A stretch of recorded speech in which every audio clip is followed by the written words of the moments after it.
Weekend's shootings come amid a new report that shows Portland's homicide rate is increasing at an alarming pace, much faster than other cities of similar size. Tonight, we're hearing from community members on what needs to be done to curb the violence.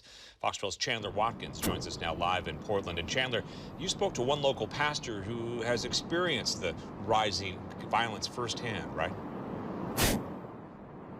That's right. Pastor J.W. Matt Hennessee lost his stepson in a shooting last year, but had already been speaking out about gun violence. He says he's thankful the report was released and acknowledges gangs in the city, and says now's the time for everyone to come together to create solutions to combat the growing problem.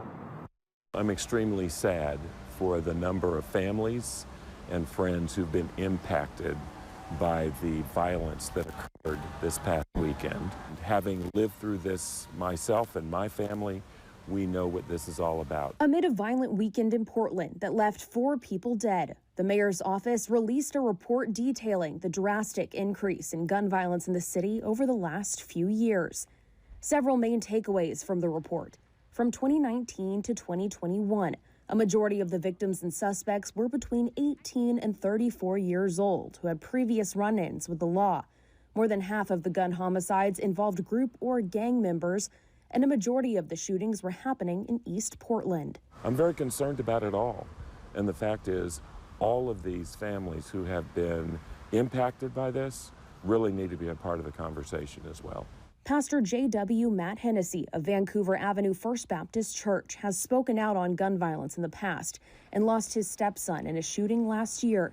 He says gun violence in the city is a multi-layered problem made worse by the pandemic, with no one-size-fits-all solution. And while he likes the direction the city is going, it's not enough. What we have to do is look at a report like the one we have just seen to say that whatever we're doing, we can say, great, we've done some good stuff, but the reality is our problem is still here. We have not resolved it. How can we make sure to sit down together again and say, here's where we are this year so far. It's not good enough. What more needs to be done? He says that it's not just the city government's issue. The community needs to work together if Portland wants to curb the gun violence. If nothing changes, we're still in the same place we're going to be as we were at the end of last year. Another record number of people having lost their lives, record number of people being injured, and a record number of people being traumatized. I don't want us to be there, and therefore I feel this is an inflection point. City officials did not want to go on camera today, but Mayor Ted Wheeler's office says he plans on holding a press conference later this week. Live in Portland, Chandler Watkins, Fox 12 Oregon.